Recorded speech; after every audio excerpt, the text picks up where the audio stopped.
کہ وہاں فرمایا گیا تھا کہ تین جو سب سے بڑے بڑے گناہ ہیں، والذین لا يدعون مع اللہ الہا آخر، وہ لوگ کہ جو اللہ کے ساتھ کسی اور الہ کو پکارتے نہیں ہیں، کسی اور سے دعا نہیں کرتے، ولا يقتلون النفس التي حرم اللہ الا بالحق، نہیں انسانی جان کو قتل کرتے ہیں جسے کہ اللہ نے محترم قرار دیا ہے مگر حق کے ساتھ، یعنی کوئی قانون کی دفعہ ان کے اوپر لاگو ہو جائے تو بات دوسری ہے۔ قتل عمد کے قصاص میں قتل ہوگا، یا یہ کہ زنا اگر شادی شدہ مرد یا عورت کرتے ہیں تو ان کی سزا جو ہے وہ رجم ہے، جو قتل کی ایک بہت ہی شدید شکل ہے، یا مرتد کی سزا قتل ہے، اور یا پھر یہ ہے کہ کافر کو قتل کیا جا سکتا ہے جو حربی ہو، جس کے ساتھ جو جنگ ہے وہ ڈکلیئرڈ ہو۔ ان چار صورتوں کے علاوہ کسی انسان کو کسی حالت میں کسی جذبے کے تحت قتل کرنا جائز نہیں ہے، حرام ہے، حرام مطلق ہے۔ یہ ہمارے ہاں جو وہ عزت کے نام پر آنر کلنگز جو ہو رہی ہوتی ہیں، یہ سب کے سب جو ہے جرم ہے اسلام کی نگاہ میں۔ کسی کو یہ حق حاصل نہیں ہے کہ اس طرح سے اپنے ہاتھ میں قانون کو لے لے۔ لیکن اس کے بعد فرمایا تھا کہ جو لوگ یہ کام کرتے ہیں تو پھر یہ ہے کہ یلقا اسامہ، وہ اس کی پاداش بھگت کر رہیں گے۔ یضاعف لہ العذاب یوم القیامہ، ان کے لیے قیامت کے دن عذاب دگنا کر دیا جائے گا، بڑھا دیا جائے گا۔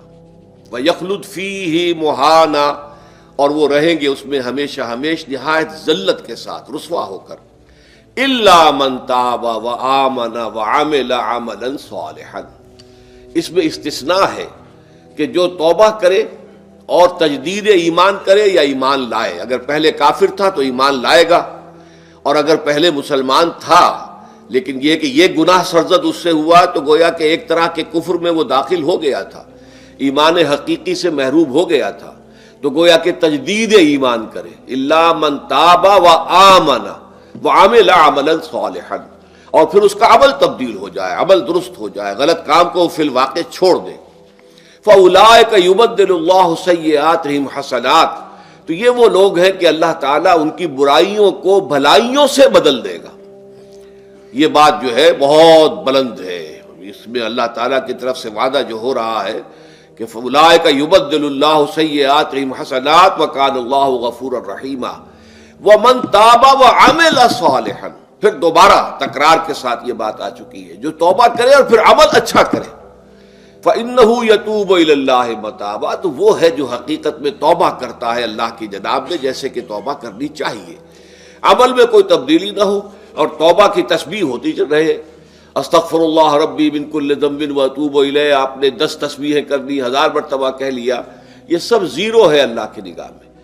ذکر کا ثواب مل جائے گا کہ اتنا وقت آپ نے اللہ کا نام لیا ہے، اللہ کا ذکر کیا ہے، اس کا ثواب تو ملے گا، لیکن یہ توبہ نہیں ہے، اس سے کسی گناہ کی معافی کا کوئی سوال نہیں ہوتا، اس سے برائیوں کے بھلائیوں میں بدلنے کا کوئی امکان نہیں ہے، اس سے اس کی سزا سے بچنے کی کوئی سبیل نہیں ہے۔ اب سورہ تحریم میں خاص طور پر ایک خاص جو پس منظر ہے اس کے اعتبار سے یہ آیت آ رہی ہے، یا ایھا الذین آمنوا توبوا الی اللہ توبۃ نصوحا، اے وہ لوگوں جو ایمان لائے ہو، اے ایمان کے مدعیوں، دعوے داروں، توبہ کرو اللہ کی جناب میں، لیکن وہ توبہ خالص ہونی چاہیے، توبۃ نصوحا۔ اس سورہ مبارکہ کے پس منظر کو نوٹ کیجئے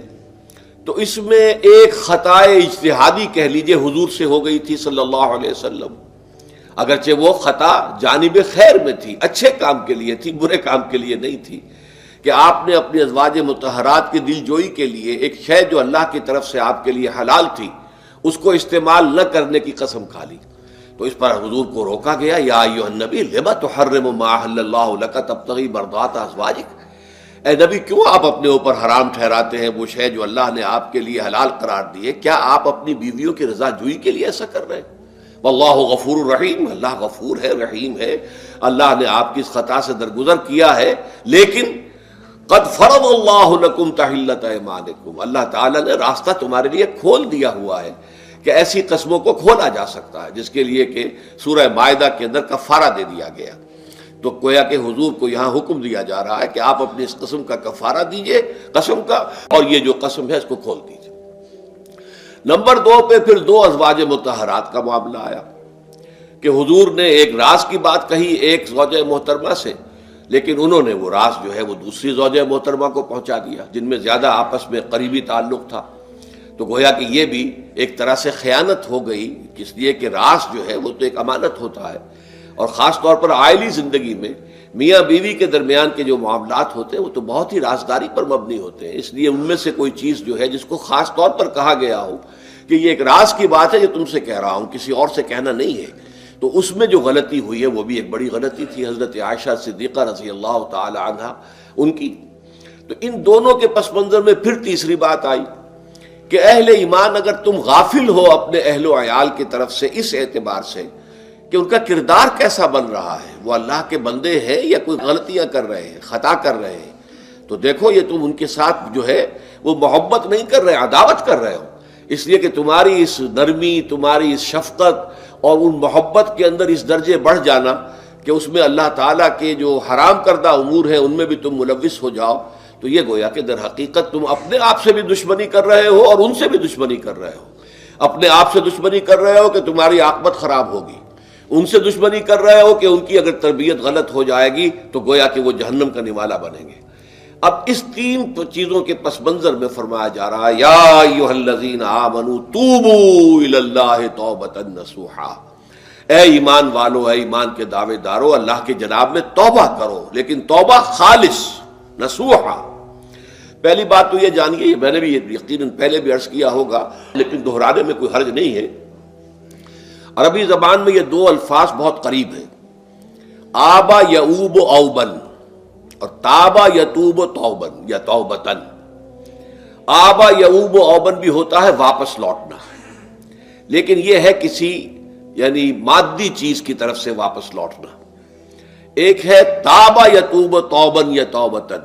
وہ کسی فعل سے، معنوی چیز سے پلٹ آنا، لوٹ آنا. چنانچہ ایک بڑی پیاری جو دعا حضور صلی اللہ علیہ وسلم مانگا کرتے تھے، آپ کی مسنون دعاؤں میں سے ہے، جب آپ سفر پر گئے واپس گھر آئے تو گھر میں داخل ہوتے ہوئے آئبونا تائبونا لربنا حامدون، ہم پلٹ کر آ گئے ہیں سفر سے، وطن سے میں پہنچ گئے ہیں، گھر میں داخل ہو رہے ہیں، اور ہم اس حال میں بھی اپنے رب کی جناب میں توبہ بھی کر رہے ہیں، رجوع کر رہے ہیں اللہ کی جناب میں،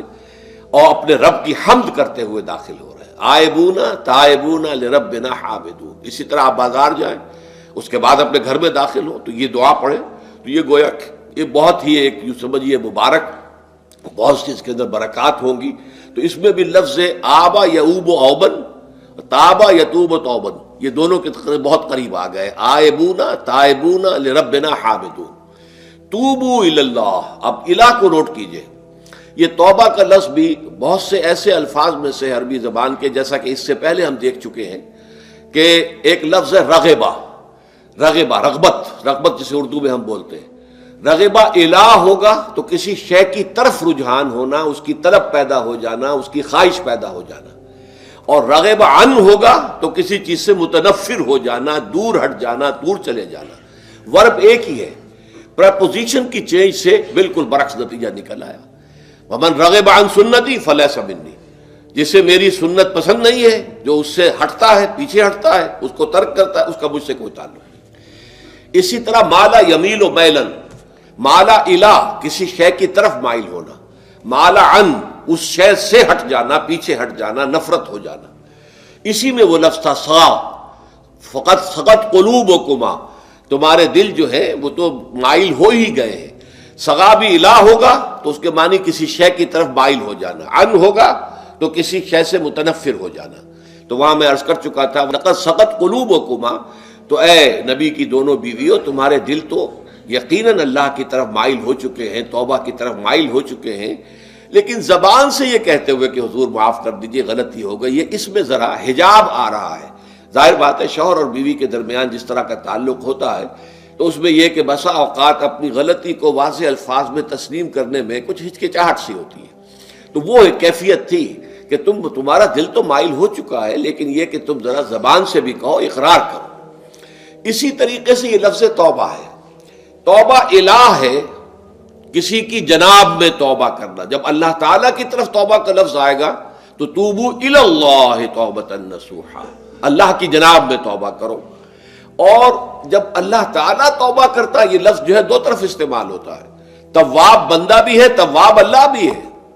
اللہ تواب ہے، بہت توبہ کا قبول کرنے والا، بندہ تواب ہے، بہت زیادہ توبہ کرنے والا۔ وہ حدیث میں آپ کو سنا چکا ہوں، کل بنی آدم خطاؤون وخیر الخطائین التوابون، تمام بنی آدم نہایت خطا کار ہیں، گناہ گار ہیں، غلطیاں ہوتی ہیں، خطائیں ہوتی ہیں، لیکن ان خطا کاروں میں بہتر لوگ وہ ہیں جو بہت توبہ کرنے والے، رجوع کرتے، پلٹ